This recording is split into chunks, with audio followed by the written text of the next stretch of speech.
Hello everyone, যারা আমার সাথে এখন লাইভে আছেন তাদের সবাইকে ধন্যবাদ জানাচ্ছি। গত কয়েকটা ক্লাসে আমরা স্ট্যাটিস্টিক্স নিয়ে আলোচনা করেছিলাম। আপনাদের সামনে স্ট্যাটিস্টিক্সের একটি সুন্দর পিকচার তুলে ধরার চেষ্টা করেছি এবং অনেকাংশে সফল হয়েছি। অনেকের কাছে ক্লিয়ার হয়েছে, অনেকের কাছে এখনও অনেকটাই কনফিউশন আছে। সেটা ধীরে ধীরে ঠিক হয়ে যাবে আরও বিভিন্নভাবে, তখন এই বিষয়গুলো আপনাদের সামনে আরও ক্লিয়ার হবে। যাই হোক, আমরা চাই আপনারা ব্যক্তিগতভাবে এই জিনিসগুলোকে আরও ভালোভাবে পড়েন, বুঝেন, দেখেন। আমাদের নলেজ আপনাদের প্র্যাকটিক্যাল অ্যাপ্লিকেশনের পরে যেই এক্সপিরিয়েন্স হয়, আমাদের নলেজ আর আপনাদের এক্সপিরিয়েন্স মিলেই যেন একটা নতুন একটা জায়গা তৈরি হয়। এই জন্য সবাইকে আমরা আহ্বান করছি, অনুরোধ করছি যে আপনারা এগুলো আপনাদের ক্লিনিক, আপনাদের চেম্বার, আপনাদের ব্যক্তিগত পরিবেশে এটাকে ইউজ করার চেষ্টা করেন। তো যাই হোক, আজকে আমি যে বিষয়টা আপনাদের সাথে শেয়ার করতে চাচ্ছি সেটা হলো আমাদের ডাক্তার অশোক মন্ত্রী স্যারের ডায়েরি থেকে আমরা কিছু আলোচনা করব। এই আলোচনাটা এই জন্যে আজকে করতে যাচ্ছি যে এই আলোচনাটা করলে গত যে 2-3টা ক্লাস আমরা এই স্ট্যাটিস্টিক্সের উপর করেছিলাম, এই আলোচনাটা ওর সাথে কমপ্লিমেন্ট করলে পুরো পিকচারটা সুন্দর ফুটে উঠবে। এজন্য আমি ভেবে দেখলাম যে মন্ত্রী স্যারের এই আলোচনাটা এখানে সংযুক্ত করা উচিত। তাই এই পুরোটাই ওনার 3টা কেস এখানে আছে। 3টা কেস আমি ছোটো ছোটো কেস আপনাদের সামনে বাংলা ভাষায় উপস্থাপন করব। উনি যদিও ইংলিশ এবং মেবি ইংলিশেই মনে বলেছে, সেটাকে আমি ট্রান্সলেট করে আমার মতো করে আপনাদের কাছে প্রকাশ করছি, যাতে আজকের মতো করে আমরা এই স্ট্যাটিস্টিক্সের সিরিজ আলোচনা আজকে শেষ ক্লাসের মধ্যে সমাপ্ত করব। প্রায় আমরা 4টা ক্লাস আজকে করতেছি স্ট্যাটিস্টিক্স নিয়ে পরপর। এর আগেও আমরা করেছি অনেকগুলো, তবে পরপর ধারাবাহিকভাবে এতগুলো ক্লাস আমরা করিনি। তো সবগুলোকে একসাথে মিলিয়ে যখন আমরা দেখবেন, তখন স্ট্যাটিস্টিক্সের একটা মোটামুটি এখন অনেক বড় মেডিসিন এবং ইউজিং মেডিসিন, পলিক্রেস্ট মেডিসিন অনেকটাই সহজ হয়ে যাবে আপনাদের কাছে এই আলোচনার পর। তো যাই হোক, আমরা অশোক মন্ত্রী স্যারকে ধন্যবাদ জানাচ্ছি এরকম সুন্দর প্রেজেন্টেশনের জন্য, এবং ওনার পক্ষ থেকে আমি আপনাদের কাছে এটা উপস্থাপন করছি বাংলা ভাষায়।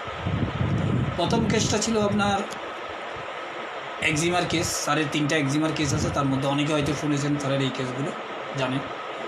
যারা শুনেন নাই বা শুনলেও তাদের জন্য রিপিট হবে, এবং যেহেতু ওখানে ইংলিশে ছিল এখানে বাংলায় হবে, আরও সহজ ইজি হয়ে আমি এটা বলার চেষ্টা করব। তো 3টা কেস 3টা মেডিসিনের, একটা হলো ইগনিশিয়া, অপরটা স্ট্যাটিস্টিক্স, তারপর একটা নেট্টামিউর। এরা খুব সিমিলার মেডিসিন। আপনি যদি দেখেন, মানে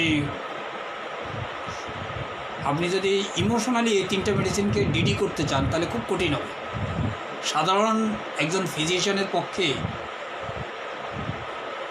যতই অভিজ্ঞতা হোক না কেন, এই সিস্টেম সম্বন্ধে ভালো ধারণা না থাকলে তার পক্ষে এই 3টা মেডিসিনকে ডিডি করা খুব টাফ। আর 3টা মেডিসিন ইমোশনালি প্রচণ্ডভাবে সেন্সিটিভ এবং ইমোশনালি অ্যাটাক হয় তারা। আপনি দেখবেন যারা ক্লাসিক্যাল ট্রিটমেন্ট করে বা ফিজিক্যাল সিমটম ধরে ট্রিটমেন্ট করে, তারাও কিন্তু স্ট্যাটিস্টিক্সের ইগনিশিয়া এবং নেট্টামিউর যখন প্রেসক্রিপশন করে, কোনো না কোনোভাবে ইমোশনের একটা জায়গা মিলায়, যতই ফিজিক্যাল সিমটম নেক না কেন। ইমোশনের কারণে এদের ইমোশনাল সাইডটা এত বেশি প্রমিনেন্ট, এরা এত বেশি এফেক্টেড হয়, যার কারণে এদের থেকে এটা লুকানো বা এটাকে বাদ দিয়ে এই ধরনের মেডিসিন প্রেসক্রিপশন করা অনেক টাফ। এই জন্য এই 3টা মেডিসিন, এর বাইরেও অনেক মেডিসিন আছে, তবে এরা খুব প্রমিনেন্ট। এরা অল্পতেই সেন্সিটিভ হয়ে যায়, ডিসঅ্যাপয়েন্টমেন্ট হয়, গ্রিপ হয়, বিভিন্নভাবে এর এফেক্ট। তো কার এফেক্ট কীভাবে হয় একটা ফিজিক্যাল ডিজিজ নিয়ে, আমরা ক্রনিক কোনো কেসে যাচ্ছি না, একুট কেস যে কেসগুলো আমরা অ্যাজ ইউজুয়াল দেখি থাকি। স্কিন ডিজিজের কেস অনেক আমাদের কাছে আসে, তবে ইগনিশিয়া স্ট্যাফিজিক্যাল অনেকে দেন ক্লাসিক্যাল ডাক্তাররা বা যারা ফিজিক্যাল করে বা, কিন্তু বাট ইগনিশিয়া নেকটামিয়ার খুব কম ইউজ করে। তো ইগনিশিয়া একটা খুব এক্সেলেন্ট মেডিসিন একুট কন্ডিশনে, সেটা আমরা আলোচনা করবো আজকে। এই জন্য স্ট্যাফিজিকিরার সাথে, এই জন্য এই আলোচনাটা আমি আনতে চাচ্ছি। মূল আলোচনা স্ট্যাফিজিকিরা, কিন্তু স্ট্যাফিজিকিরার সাথে বাকি দুটো মেডিসিনে কীভাবে আমরা ডিডি করি বের হয়ে আসবে। এরা খুব প্যারালাল এবং খুব কাছাকাছি, একই ছাতার নিচে একই জায়গায় তারা অবস্থান করে। প্রায় রুব্রিকের মধ্যে দেখবেন এরা প্রায় তিনজন একের সাথে এই অবস্থান করছে। ছোটো ছোটো জায়গায় এদের সাথে ডিডি করতে হয়। ডিডিগুলো রুব্রিক দিয়ে করলে কোনো লাভ নেই, কেন রুব্রিক তো একটা ল্যাঙ্গুয়েজে লেখা, কিন্তু পেশেন্টের ল্যাঙ্গুয়েজ আর রুব্রিকের ল্যাঙ্গুয়েজের মধ্যে ফার ডিফারেন্স। আপনি বা আমি যত সময় পর্যন্ত ওই রুব্রিকের ল্যাঙ্গুয়েজকে গভীর লেভেলে বুঝতে না পারো, তার পেশেন্টের ক্ষেত্রে ইউজ হবে না। পেশেন্ট একরকম বললো, আমি আরেক রকম বুঝলাম, তাহলে মহা সমস্যা হবে। এই জন্য কোনো মেডিসিন ভুল প্রেসক্রিপশন হওয়ার সম্ভাবনা অনেকাংশে কমে যাবে যখন টোটালিটি ধরে আপনি মেডিসিনটাকে শেখার চেষ্টা করবেন। টোটালি বলতে আমি এখানে এটাই বোঝাতে চেষ্টা করছি যে একজন মানুষের যে basic nature, disease related nature, এটাকে একই সঙ্গে চলে একই মেডিসিনে। এখন আমরা অনেক সময় রুব্রিকের উপর ডিপেন্ড করে মেডিসিন সিলেক্ট করার চেষ্টা করি। আমি বারবার একই কথা আপনাদেরকে বলি, কেন এই জিনিসগুলো আমরা অনেক করে আসতেছি বলেই আমাদের ভুলে যাচ্ছে। এতে করে দেখা যাচ্ছে যে রাইট এবং রঙের মধ্যে আপনার কি পার্থক্য করা অনেকাংশে কঠিন হয়ে যায়। কেননা রুব্রিক তো আমার টিকে আছে, মেডিসিন যা আসছে তাই আমি দিয়ে দেবো রুব্রিকে, সেটা ইংলিশে আসুক আর ব্রাইনিয়ে আসুক আর নাক্স আসুক। বাট যখন আপনি প্রত্যেকটা মেডিসিনের একটা কোর ফিলিং, প্রত্যেকটা মেডিসিনের একটা গতিধারা, বাংলায় সহজ বাংলায় যদি বলি, এটা আপনার কমপক্ষে মিনিমাম জানা থাকবে, ম্যাক্সিমাম না মিনিমাম, তাহলে যতই রুব্রিক আপনি নেন না কেন, ফাইনাল যখন আপনি প্রেসক্রিপশন করতে যাবেন তার আগে আপনি এর গতিধারার সাথে মিলিয়ে দেখবেন। যদি দেখেন যে না, গতিধারার সাথে পেশেন্টের গতিধারার যথেষ্ট মিল নেই, তাহলে বুঝতে হবে না আমার রুব্রিকে কত জায়গায় কোনো গলত কিছু হয়ে গেছে। এই জন্য বাট আমাদেরকে অলওয়েজ খেয়াল রাখতে হবে যেন মেকানিক্যাল প্রেসক্রিপশন না। মেকানিক্যাল প্রেসক্রিপশন খুব ডেঞ্জার।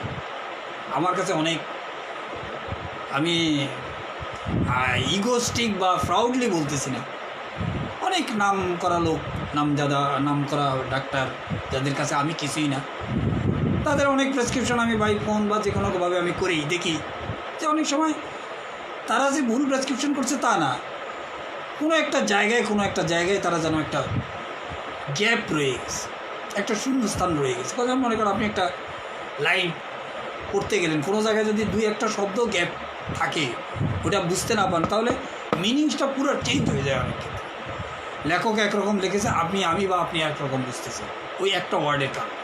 এই জন্য আমরা যারা অত বড় ডাক্তারি করার চিন্তাভাবনা আমাদের নাই, অনেক গভীর লেভেলে গিয়ে স্টাডি করার চিন্তাভাবনা আমাদের যাদের কম আছে, তাদের উচিত প্রত্যেকটা মেডিসিনের একটা পিকচার চোখের সামনে নিয়ে আসা, ইমোশনাল লেভেলে, তার ক্যারেক্টার, তার অ্যাক্টিভিটিস, এবং এই পেশেন্ট কেন সিক হয়। প্রত্যেকটা মানুষ সিক হওয়ার পিছিয়ে, মানুষ যদি আপনি পার্সন হিসাবে চিন্তা করেন প্রত্যেকটা ড্রাগকে, তাহলে এদের সিক হওয়ার পিছিয়ে কোনো একটা কারণ আছে, যেখানে সে অ্যাডাপ্ট করতে পারে না বা জোর করে তাকে অ্যাডাপ্ট করতে হচ্ছে। হিউম্যান বিইংয়ের নেচারে হলো তার যে অরিজিনাল যে নেচার নিয়ে সে জন্মগ্রহণ করে, এই নেচার তার সারাউন্ডিং তাকে থাকতে দেয় না ফোর্সলি, এবং জন্মের পরে থেকে শুরু হয় তার উপরে ডোমিনেশন, এবং এই ডোমিনেশন বিভিন্নভাবে, কখনো টিচার, কখনো প্যারেন্টস, কখনো তার জব তাকে চেঞ্জ করে দেয়, ব্রাইটাকারকে চেঞ্জ করে ক্যালকি রেখার বানিয়ে দেয়, তার ভিতরে অ্যাম্বিশন জোর করে গুছাইয়ে দেয়। তো স্বাভাবিক ব্যাপার, তাকে অ্যাডাপ্ট করতে হচ্ছে, এটা নতুন একটা ক্যারেক্টার তাকে তৈরি করতে হচ্ছে তার ভিতরে, যার কারণে সে সিক হয়ে যায়। এই সিকের জন্য তাকে চিকিৎসা করতে হয়। অন্য কোনো প্রাণীর ক্ষেত্রে এটা হয় না। হিউম্যান ইনস্টিংক্টের এটাই সমস্যা, হিউম্যান বিইংয়ের এই প্রবলেম। হিউম্যান বিইং যে কোনো অবস্থায় নিজেকে অ্যাডাপ্ট করতে পারে, অ্যাডাপ্ট করে সে সারভাইভ করে। এগুলো তার আইপিআর থেকে যখন এই যে সারভাইভ করতে গিয়ে বিভিন্ন ধরনের স্ট্রাগল করতে হয় তাকে। অলস মানুষকে কেন অলস কাজ করবে না, ঘুমাবে খালি, এটা তো তার পরিবার মানবে না, তার সারাউন্ডিং তাকে মানিয়ে নেবে না, তখন তাকে বাধ্য করে, ওরা পুশ করে। অর্থাৎ অরিজিনাল ক্যারেক্টার সে আস্তে আস্তে ভুলে যায়। আপনারা বিভিন্ন সিনেমায় দেখবেন, কিছুদিন আগে একটা তামিল সিনেমার বা হিন্দিতে ডাবিংয়ে দেখলাম যে পুরোটা দেখার শুধু ওখানে টেনে টেনে দেখলাম যে খুব ভালো আপনার কাহিনি সিলেক্ট করেছে। ছবিটার নাম আমি বলতে পারবো না, তবে খুব বেশি পুরনো না, নতুন হবে।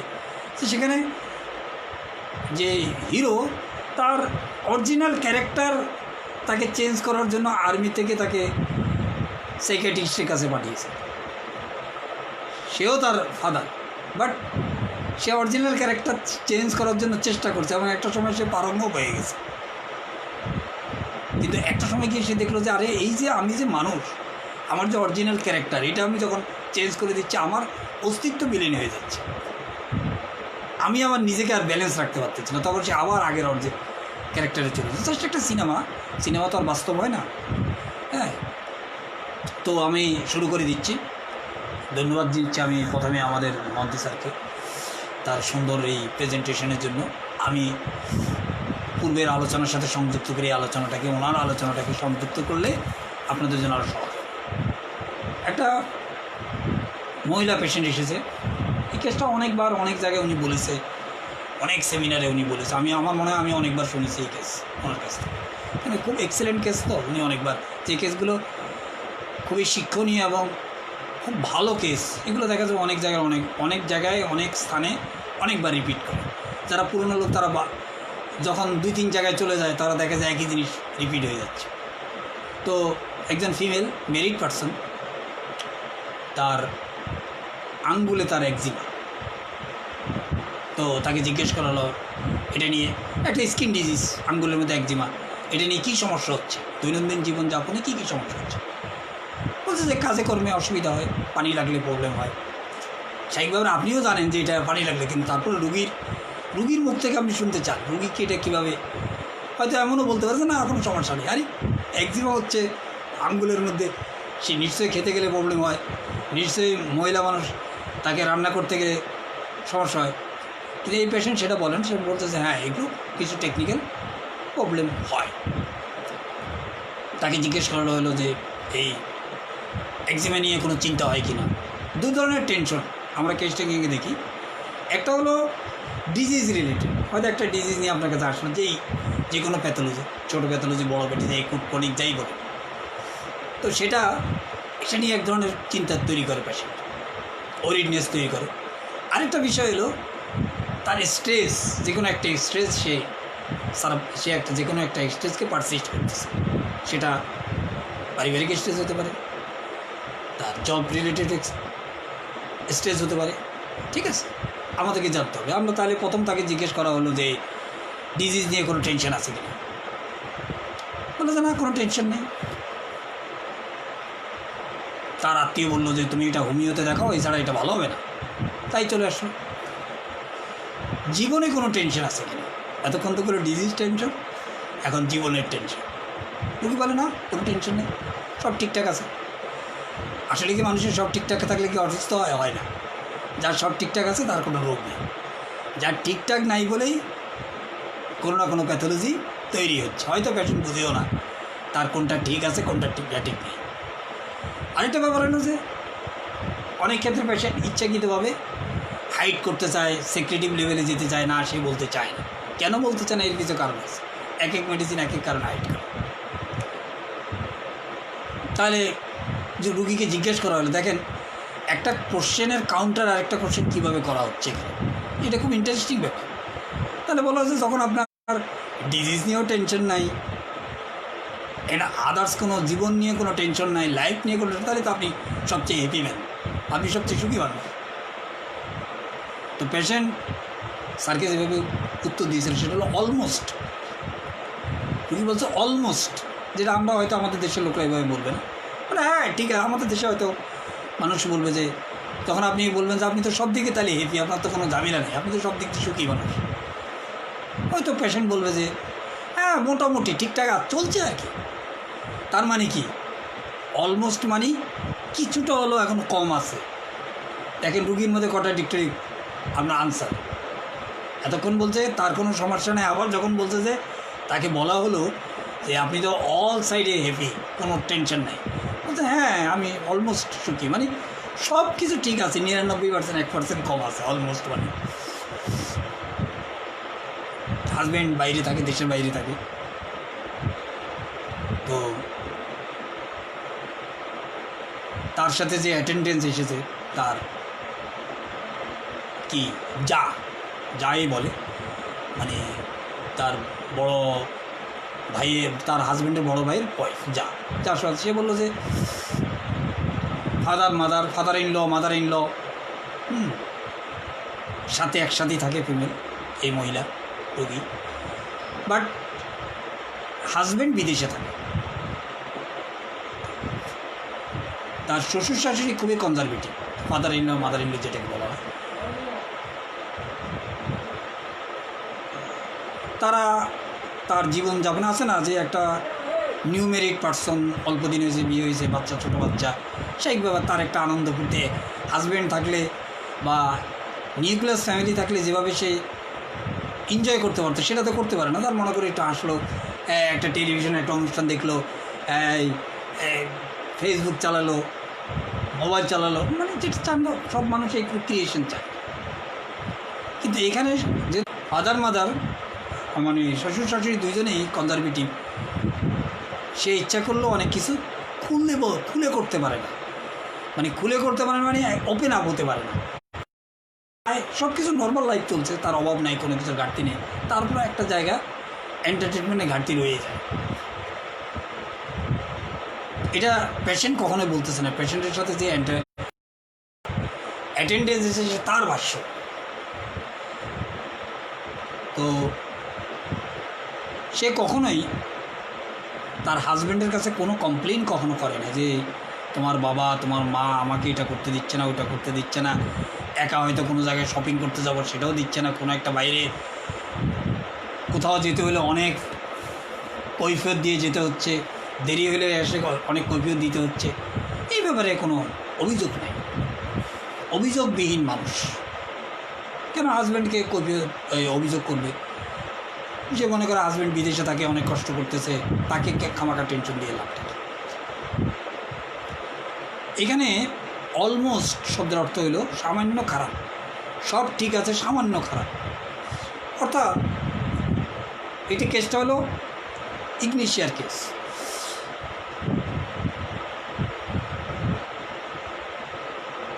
আমি আমার বইয়ের মধ্যে ইগনিশিয়া সম্বন্ধে ব্যাপক লিখেছি, অনেক আগে অনেক লিখেছি। ইগনিশিয়াকে কীভাবে চেম্বারে আপনি চিনবেন, কতভাবে যে ইগনিশিয়া তার জীবনের এক্সপ্রেশন করে। হাইডিং হিমসেলফ একটা রুব্রিক আছে, এটার মধ্যে ইগনিশিয়া আছে। হাইডিং শব্দটা অর্থ, হাইডিং হলো কোনো কিছু লুকানো, কিন্তু লুকানোর আগে, লুকানোর সময় একটা হিন্স দিয়ে দেয়। যেমন আপনারা দেখবেন, আমি এই রুব্রিকটা পড়ার পরে গিয়ে আমার ছোটোবেলার সে কাহিনী মনে হয়েছে। মানে এই রুব্রিকটা যখন আমি এই সিস্টেমে আসার পর শিখলাম, ছোটোবেলা যখন আমরা লুকোচুরি খেলতাম, আপনারা খেলছেন, সবাই খেলেছেন যারা পুরনো গ্রামে ছিলেন, তারা কী করতো, লুকোচুরিতে কী হয়, 4-5 জন মিলে ছোটো ছোটো বাচ্চা লুকায়, যে লুকায় যে খুঁজে বের করতে হবে, যে লুকায় সে কিন্তু লুকানোর পর একটা আওয়াজ করে, অর্থাৎ বোঝায় যে আমি ওই জায়গায় আছি, আর ও খুঁজে বেড়াচ্ছে। অর্থাৎ হাইডিংয়ের মধ্যে, হাইডিং এবং সিক্রেটিভের মধ্যে পার্থক্যটা খুব সহজে করে নিতে পারবে। হাইডিংয়ের মধ্যে কোনো কিছু হাইড করে, কিন্তু সামান্য হলে একটা হিন্স দিয়ে দেয়। যেমন হাইডিং করে আমরা যেমন লুকোচুরি খেলি, সেখানে যেমন লুকোচুরি খেলার মাঝেও যে মানে যে হাইড করতেছে আর যে তাকে সার্চ করতেছে, সার্চিংওয়ালা কিন্তু বুঝে যায় কোথায় আছে। অর্থাৎ লুকাচ্ছে ঠিকই, লুকানোর মাঝেও একটা তাকে হিন্স দেয় যে আমি ওই জায়গায় আছি। হ্যাঁ, হাইডিংয়ের মধ্যে সবসময় পেশেন্ট কোনো জিনিস লুকাতে চায়, লুকানোর মধ্যে কোথাও না কোথাও একটা জায়গায় সে আপনাকে পারে যে সে কিছু লুকাচ্ছে এবং কি লুকাচ্ছে এটাও আপনাকে হিন্স দিয়ে দেবে। এখানে দেখেন একটা কেস, ইগনিশিয়ারটাকে দেখেন। ইগনিশিয়া কখনোই তার পরিবার, ইগনিশিয়া ফ্যামিলিস ওরিয়েন্টেড একটা মেডিসিন, ফ্যামিলির মধ্যেই সে থাকতে চায় এবং তার ফ্যামিলিকে কেয়ার করা, ড্যান্সিং করা, ফ্যামিলির প্রতি যত্ন নেওয়া, এটাই তার মূল ডেস্টিনেশন। বাট কোনো না কোনো জায়গায় তার ফ্যামিলির সাথে তার কোনো জায়গায় অনেক জায়গায় কনফ্লিক্ট হয়, তাদের সাথে ডিসএগ্রি হয়, তবে এটা সে কোনোভাবে বাইরের লোকদের কাছে বলবে না। এমনকি যদি ফিমেল হয়, শ্বশুরবাড়ির লোকদের কথা, শ্বশুর শাশুড়ি, হাজব্যান্ড, এদের কথা তার, এমনকি বাবা মার কাছে, তার যে আপন বাবা মা, তার যে প্যারেন্টস, তাদের সাথেও সে শেয়ার করবে না। কেন করবে না? এর পিছে কারণ হলো ইগনিশিয়া মানে সবচেয়ে বেশি আমাদের যতগুলো ম্যাথামেটিকের মধ্যে মেডিসিন আছে, সবচেয়ে মোরাল পেশেন্ট হলো ইগনিশিয়া, 1 নম্বরে আছে। অনেক মোরালের মধ্যে আছে, তার মধ্যে হাইস্ট লেভেলের মোরাল হলো ইগনিশিয়া। সে কখনো চায় না যে তার পরিবারের অসম্মান হোক, তার পরিবারের মর্যাদা নিচে যাক। কেননা পরিবার সম্বন্ধে যদি তার ছেলে, তার মেয়ে, তার হাজব্যান্ড, এরা তো তাদের সম্বন্ধে যদি সে বলে, তাহলে এরা তো তারই অংশ, তারই পরিবার, তাহলে অন্যের কাছে কী হবে? তার পরিবার ছোট হবে। এই জন্য পরিবারের কোনো অসম্মান হোক, এই জন্য ইগনিশিয়া যতই কষ্টে থাকুক, যতই দুঃখে থাকুক, চোখের ভাষায় বলবে, চেহারায়, ফেসের ভাষায় বলবে, আঙ্গুলের ভাষায় বলবে, ওয়ার্ডের ভাষায় বলবে, কিন্তু মুখে কখনোই বলবে না যে সে অনেক কষ্টে আছে। খুব গুরুত্বপূর্ণ কথা, এই জায়গাটা আমাদেরকে দেখে বুঝে নিতে হবে। এরপরে যেটা বলেছে ডিলিশন, হি ইজ, এখানে যে রুব্রিকটা পরে, রুব্রিকটা হাইডিং হিমসেলফ, অলমোস্ট শব্দের মধ্যে লুকিয়ে আছে hiding himself. Deletion, he is married. Married অর্থ 2 পার্সনের বন্ডিং। হি মানে হইল এখানে ফিমেল হয়েও হি হয়েছে, কারণ হলো হির মধ্যে আছে কি স্ট্রেংথ, হির মধ্যে পাওয়ার, হির মধ্যে ক্যাপাবিলিটি, হির মধ্যে রেসপন্সিবিলিটি। এখানে হি কোনো জেন্ডারকে বোঝায় না, এখানে হি বোঝায় স্ট্রেংথকে বোঝায়, পাওয়ারকে বোঝায়, ক্ষমতাকে বোঝায়।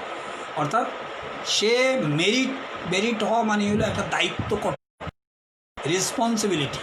অর্থাৎ এই ফিমেল নিজেকে একজন মেরিট পারসন ভাবে।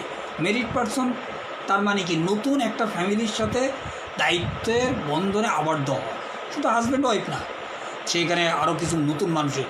বিয়ের আগে তার ফ্যামিলি একরকম ছিল, বিয়ের পরে তার ফ্যামিলি অন্যরকম হয়ে গেছে, সে তার শ্বশুরবাড়ির ফ্যামিলিকে প্রায়োরিটি দেয়। এরা তার বিয়ের আগ পর্যন্ত এরা আননোন ছিল তার কাছে, এবং এদের প্রতি তার কোনো দায়িত্ব কর্তব্য ছিল না। যখন বিয়েটা হয়ে গেল, উইলিংলি,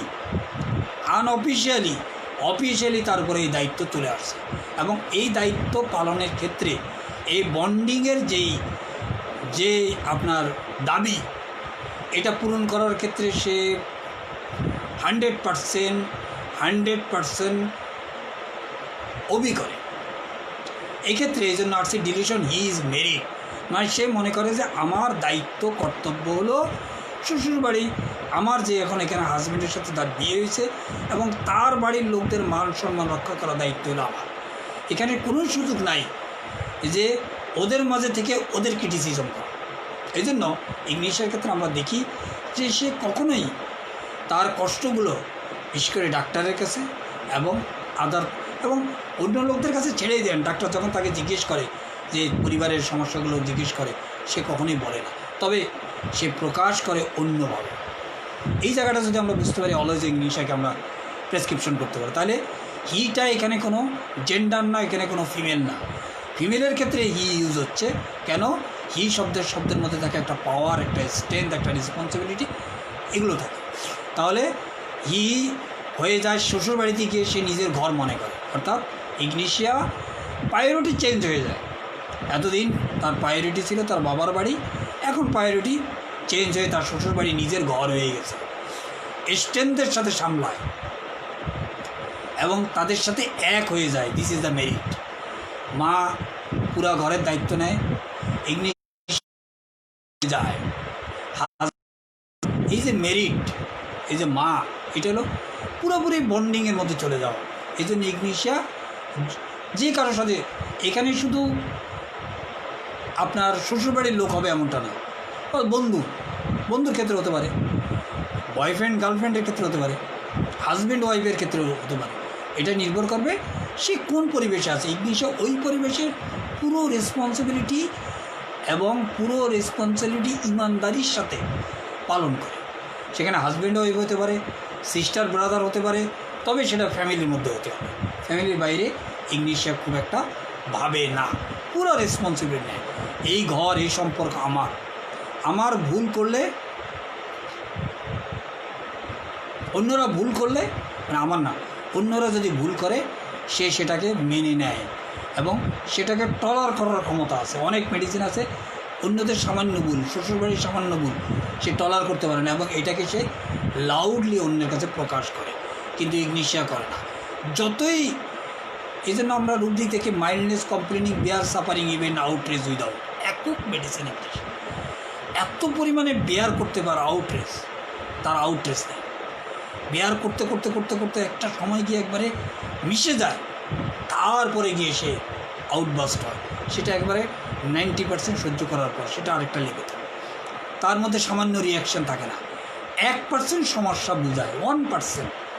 আপনাকে ইগনিশিয়াকে বুঝতে হলে এই 1% এক্সপিরিয়েন্স নিতে হবে আপনাকে। এই 1%-এর মাধ্যমে 1% সে আপনাকে হিজ দিবে, হ্যাঁ আমি সমস্যা আছি। 99% বোঝার ক্ষমতাই দিবে না আপনাকে যে সে আসলে সমস্যা আছে। এই 1% ডাক্তারের নিজস্ব ক্যালিবারের মধ্যে বুঝতে হবে। সম্পর্ক ঠিক রাখে, সহ্য করে, রিয়াকশন করে না। এটাই হলো হাইডিংয়ের মধ্যে সবসময় একটা ক্লু থাকে, আপনাকে ক্লু দেয়। আমি কিছুক্ষণ আগে বললাম হাইড অ্যান্ড সিক, আমরা যখন লুকোচুরি খেলতাম ছোটোবেলায়, সেখানের মধ্যে একটা হিন্টস থাকেই, একটা ক্লু থাকেই। এজন্য ইগনিশিয়া যা কিছু হাইড করে তার মধ্যে একটা ক্লু দিয়ে দেয়, 1% ক্লু দেয়। ওই 1% যদি বুঝতে পারি তাহলে ইগনিশিয়া পড়ে। তাহলে এই কেসটা শেষ এখানে। ইগনিশিয়া স্কিন ডিজিজ নিয়ে ডাক্তারের কাছে এসেছে। ডাক্তার যখন জিজ্ঞেস করে স্কিন ডিজিজ মানে কি, এটা অ্যালার্জি মানে কি, আমাদের সবচেয়ে বড় অর্গান হলো স্কিন। এই স্কিন যখন আমরা, এটা আমাদেরকে বাহ্যিক যে জিনিসগুলো, আমাদের এনভায়রনমেন্ট, এই টেম্পারেচার, গরম ঠান্ডা, এর থেকে এটাকে প্রোটেক্ট করে, আমাদের কাভারিং করে। তো এই যে স্কিন অ্যালার্জি মানে হলো এক ধরনের কারো প্রতি, আমরা বলি না অ্যালার্জি বলি। অ্যালার্জি মানে কি, কোনো একটা বিষয় আমি মেনে নিতে পারতেছি। এটা যদি সাইকোডাইনামিক আমি ব্যাখ্যা করি, এমনটা হবে কোনো বিষয় আমি কারো প্রতি আমার অ্যালার্জি হচ্ছে, কিন্তু আমি বলতে পারতেছি না, ওই পর্যন্ত আমি সীমাবদ্ধ থাকতেছি। ইগনিশিয়ার ক্ষেত্রে তাই, এই জন্য তার ফিজিক্যাল লেভেলে স্কিন ডিজিজ তৈরি হয়েছে। সে তার পরিবারের মধ্যে তার উপরে যে ডোমিনেশন হচ্ছে, তার সাথে যে বিহেভিয়ার হচ্ছে, কোনো না কোনো জায়গায় সে হার্ড হচ্ছে, কিন্তু ওপেনলি খুলে এটা সে কখনো প্রকাশ করে না। গুড বুক প্রকাশ করার চেষ্টা করে নিজের এবং পরিবার সম্বন্ধে। কোনো না কোনো জায়গায় সে 1% ক্লু দেয়, যে ডাক্তার এবং আশপাশের লোকরা যেন বুঝে যে হ্যাঁ এটা হলো বাই নেচার ইগনিশিয়া এই ধরনের আচরণ করে। ওকে, 2 নম্বর কেস আমরা আলোচনা করি। সেটা হলো একটা একজিমার কেস, সেটা স্যারের কেস। একজিমা অনেক দিন যাবৎ, তো তাকে জিজ্ঞেস করলো এটা নিয়ে আপনার কী সমস্যা হয়। বললো দেখতে ভালো লাগে না ডাক্তার সাহেব, আমার এই একজিমাটা দেখতে আমার কাছে ভালো লাগে না বলতে কী বুঝাতে চাচ্ছে। অনেক সময় রুগী বাংলা ভাষায় বলে, কিন্তু আপনি হয়তো বাংলা ভাষা, রুগীর টোন একভাবে বুঝছেন, রুগী আরেক। এই জন্য প্রত্যেকটা জিনিস যতক্ষণ পর্যন্ত আপনার ক্লিয়ার হবে না, ওইটাকে কোশ্চেন করে ক্লিয়ার করতে হবে। বলা হয় যে ভালো লাগে না বলতে কী বোঝাচ্ছে, একটু খুলে বলে। যে অন্যরা যখন আমার এই বাহ্যিক অংশে, বাইরের অংশে, কাভারিংয়ের বাইরের অংশে যখন একজিমাটা চলে আসে, যখন অন্যরা এটা দেখে আমার কাছে খারাপ লাগে। আমি চেষ্টা করি যাতে দেখা না যায়। এখানেও হাইডিং হিমসেলফ, যে রুগী পেশেন্ট অন্যদের চোখে, এর আগে কিন্তু একজিমার ক্ষেত্রে সেটা ছিল না, অন্যদের চোখে নিয়ে তার কোনো সমস্যা ছিল না।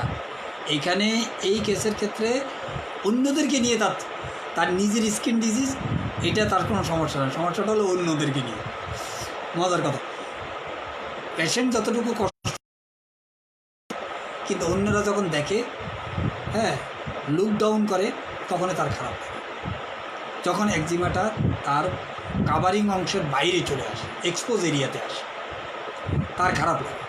চেষ্টা করি যাতে এটা বাইরে না দেখা যায়, এই জন্য হয়তো বাহ্যিক এরিয়াতে একটু মলম লাগাই দিল, এটা আস্তে সাপ্রেস হয়ে গেল। কী চিন্তা হয়, কোনো চিন্তা আছে, টেনশন আছে, বলে না তেমন কোনো টেনশন নাই। আপনার সম্বন্ধে বলেন, নিজের সম্বন্ধে বলেন, লাইফ কেমন চলছে, আপনার কী চান লাইফে, জীবনে কী চান, জীবন, প্রত্যেক মানুষের জীবনের একটা কেমন চলছে জীবনটা, তার সারাউন্ডিংয়ে তার জীবনটা কেমন চলছে, এটা আমাদের জানতে হবে। তার পরিবারের তার জীবনটা কেমন চলছে, তার জবের এরিয়াতে কেমন চলছে, বিজনেস এরিয়াতে কেমন চলছে, এগুলোতে প্রত্যেক মানুষের নিজস্ব এক একটা জায়গা আছে। সে পেশেন্ট বললো যে, এবং তাকে বললো আপনার নিজের সম্বন্ধে বলে, যেহেতু আপনি একাই আসছেন, আপনি নিজের সম্বন্ধে বলেন, এবং আপনি জীবনে কী চান, লাইফে কী চান, সেই সম্বন্ধে বলেন। পেশেন্ট বলে, দেখেন, আমাকে কেউ খারাপ বলুক, আমাকে যদি কেউ কোনো কমেন্টস করে বা কোনো হার্ট করে কোনো কথা বলে, আমি কখনো তার প্রতি উত্তর করি না। সাধারণত ইন জেনারেল মানুষ খুব কম, যেখানে সে পাওয়ার দেখাতে পারে না সেখানে হয়তো সে সাইলেন্ট থাকে। বেশিরভাগ মানুষ, তাদের সাথে কেউ হয়তো বিহেভিয়ার করলো, সাথে সাথে সে রিয়াক্ট করলো, কোনো প্রকার ছাড় নাই। কিন্তু বাট এই পেশেন্ট কী করলো, কেউ তার সাথে যদি কোনো রকমের খারাপ বিহেভিয়ার করে, তাকে হার্ট করে কিছু বলে, সে সবসময় নিজেকে একটা কি স্টেবল কন্ডিশনে রাখতে চায়। সে উপরেও যেতে চায় না, নিচেও যেতে চায়। সে বুঝতে দেয় না উক্ত ব্যক্তিকে যে সে এটার জন্য দুঃখিত হয়েছে, হার্ট নর্মালি থাকার চেষ্টা করে। কেউ কিছু বললেও সে রেসিপ্রোকেট করে না এবং বলে না। রোগ নিয়ে কি চিন্তা হয়, রোগ নিয়ে চিন্তা হয়, কেউ যদি আমার দিকে, আমার রোগটা দেখে, কারো চোখে পড়ে, আমার কাছে খারাপ লাগে।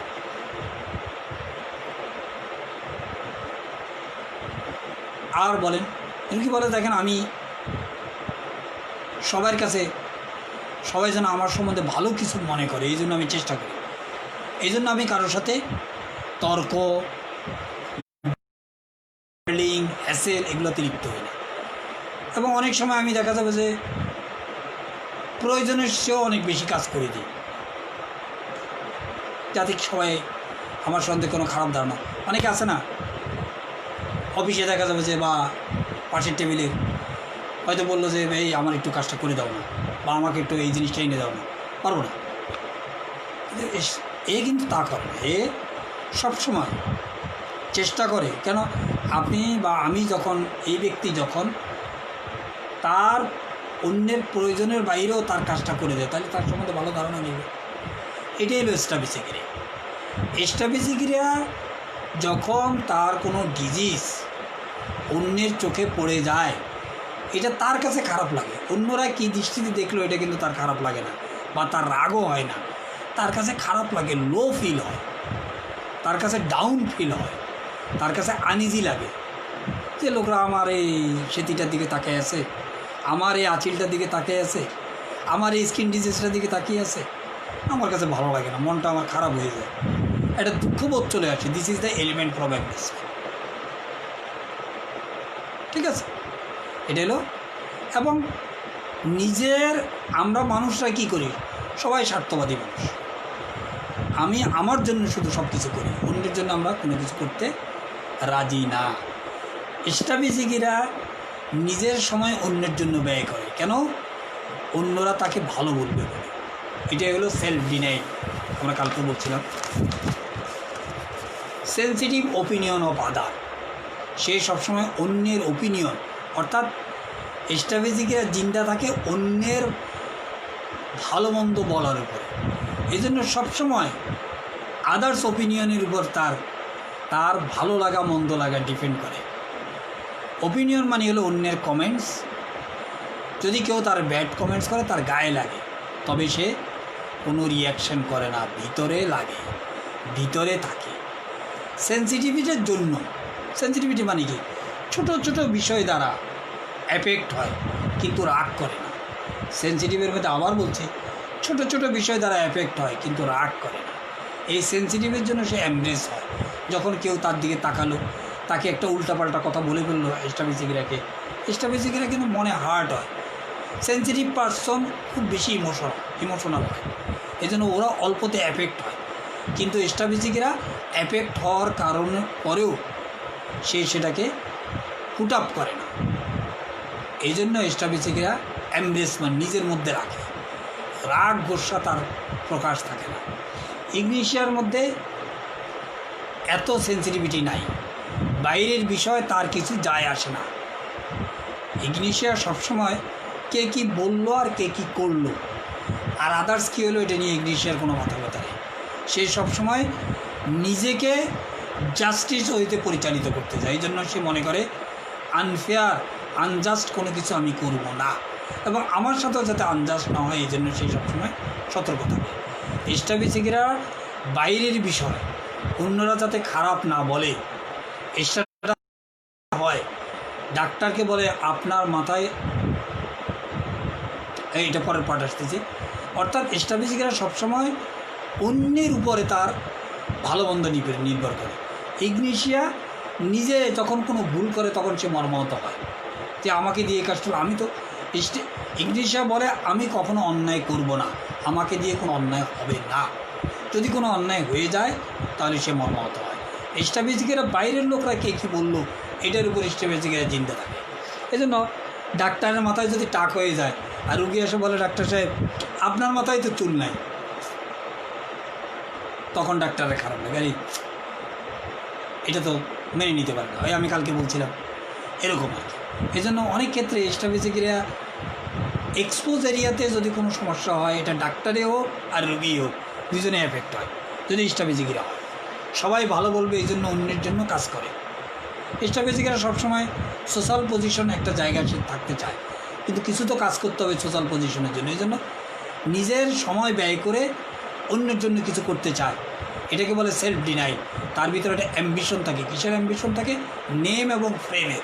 আপনারা দেখবেন অ্যাম্বিশন ইনক্রিজের মধ্যে নেম এবং ফ্রেমের মধ্যে এস্টাবেসিকেরা আছে। ইগনিশিয়া অ্যাম্বিশন নাই, ফ্যামিলিতেই থাকতে চায়। অর্থাৎ ইগনিশিয়া ফ্যামিলির বাইরে গিয়ে কিছু করতে চায় না, ফ্যামিলির মধ্যে যা কিছু তার ফ্যামিলি নিয়ে সমস্যা, ফ্যামিলিতে থাকতে চায়। এস্টাবেসিকেরা শুধু ফ্যামিলিতে না, সারাউন্ডিংয়ের মধ্যে থাকতে চায়।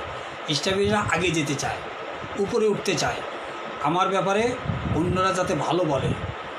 ইগনিশিয়ার মধ্যে অ্যাম্বিশন নাই, এস্টাবেসিকেরার অ্যাম্বিশন আছে, এবং এস্টাবেসিকেরা অন্যের জন্য কিছু করতে পছন্দ করে যাতে অন্যরা তাকে নেম এবং ফ্রেম দেয়। নর্মাল বিষয়, এই জন্য রুগীদের সাথে নর্মালি আলোচনা করতে হবে। আপনি একটা রুগীর সাথে যদি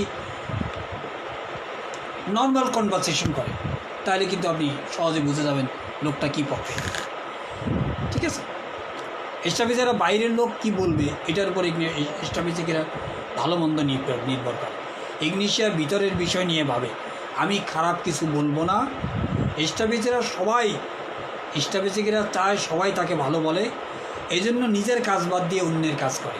সেলফ ডিনায়াল, জীবনে আগে যেতে চায়, সবাই তার সম্বন্ধে গুড ওপিনিয়ন দেয়। ইগনিশিয়া ঘর সামলাবে, কিভাবে সবাইকে নিয়ে চলবে এটা নিয়ে ভাবে। এজন্য মাইন্ড দিয়ে যদি আপনি চিকিৎসা করতে পারেন এটার মজাটাই আলাদা। এভাবে কিন্তু আপনি ফিজিক্যালি কোনো পার্থক্য করতে পারবেন, ঠিক আছে। 3 নম্বর কেস, এটা হলে শেষ হয়ে যাবে। একজিমা, সেটাও একজিমা। রুগী বলে আমি অনেক দিন যাবতে আমার এই একজিমা চলছে।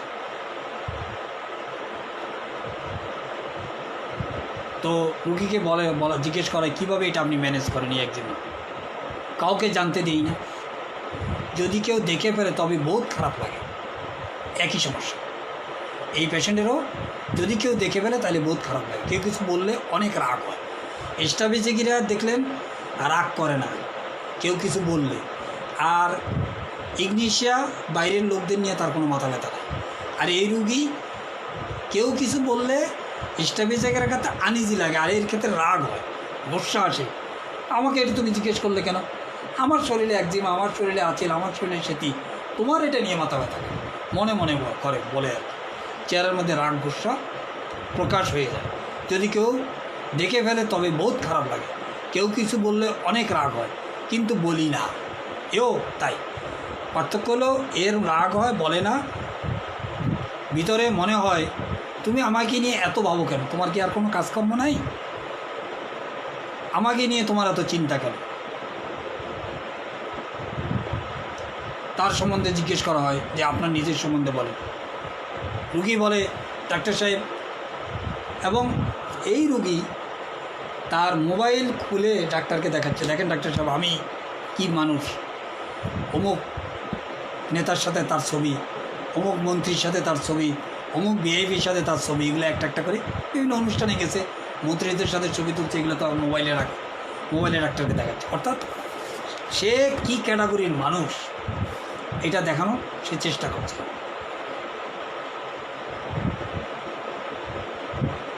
তাকে জিজ্ঞেস করা হয় আপনি কি তাহলে পলিটিক্স করেন? বলে না না, আমি পলিটিক্স করি না, তবে সবার সাথে আমার যোগাযোগ আছে, অনেক উপর লেভেলের লোকদের সাথে আমার উঠা বসা, কোনো অনুষ্ঠান কোনো কিছু হলে আমি অনেক সময় দাওয়াত পাই, ইনভাইট হয় করে আমাকে, আমি সেসব জায়গায় যাই, আমার একটা আলাদা একটা সার্কেল আছে এবং আমার একটা চ্যানেল আছে। তো এই রুগী কী দেখালো যে সে সাধারণ মানুষ না, একটু অসাধারণ মানুষ, অন্যদের থেকে আলাদা। এরকম লোক তো সবাই না, হাজার লাখের মধ্যে একজন পাওয়া যাবে যে মন্ত্রী মিনিস্টারের সাথে বিভিন্ন অনুষ্ঠানে যায়, তারপরে বিভিন্ন বড় বড় ভিআইপিদের সাথে তার উঠা বসা, তাদের সাথে সে ছবি তোলে, এরকম লোক কিন্তু সবাই না, মিনিমাম লোক। তার মানে হলো এই পার্সন এক্সক্লুসিভ, এই পার্সন ডিগনিফাইড, সব জায়গায় তার একটা মান মর্যাদা আছে। এই জন্যই সে তার রোগটাকে সবসময় সিক্রেটিভ লেভেলে রাখে, লুকিয়ে রাখে। এটা হলো নেকটামিয়া, ঠিক আছে? তার দুর্বলতা বাইরে যাতে না আসে, প্রকাশ না হয়, এই জন্য সে সবসময় সিক্রেটিভ লেভেলে রাখে। রাগ গোসা আসে অনেক বেশি, এর মধ্যে অনেক বেশি রাগ এবং গোসা হয়, কারণ যখনই তার রোগটা বাহ্যিকভাবে প্রকাশ হয়ে যায় অথবা কেউ এটা নিয়ে কোনো কমেন্টস করে, এক্সক্লুসিভনেস, তার দুর্বলতা লুকানোর জন্য বড় বড় জিনিস দেখায়। দেখবেন যে এরা নেকটামিয়ার পেশেন্ট যখন আপনার চেম্বারে আসবে কোনো উইকনেসের চিকিৎসা করার জন্য, যেটা সবার কাছে এবং তার কাছে প্রকাশ হয়ে যায়, কিন্তু এর পাশাপাশি কোনো না কোনোভাবে তার এক্সক্লুসিভ, তার ডিগনিটিকে সে প্রকাশ করবে, বলবে আমি অমুক, আমি অমুক, আমি অমুক, অমুকের সাথে অমুকের সাথে তমুকের সাথে। স্টামিজিকিরা ইংলিশে এদের কিন্তু এসব নিয়ে কোনো মাথা ব্যথা নাই, বলতেও সে পছন্দ করে না। এর কারণ হলো ইন্ডিগনেশন প্রেগনেন্ট হয়। ইন্ডিগনেশন শব্দের অর্থ হলো যেখানে মানে কম, ডিগনিটি মানে যেখানে ডিগনিটি কমে গেছে, কী কারণে? প্রেগনেন্ট হয়। অর্থাৎ আপনি দেখেন নেকটামিওর একক মেডিসিন, এটা একক রুব্রিক, যেখানে নেকটামিওর আগেও একা ছিল এখন একা। কী সমস্যা?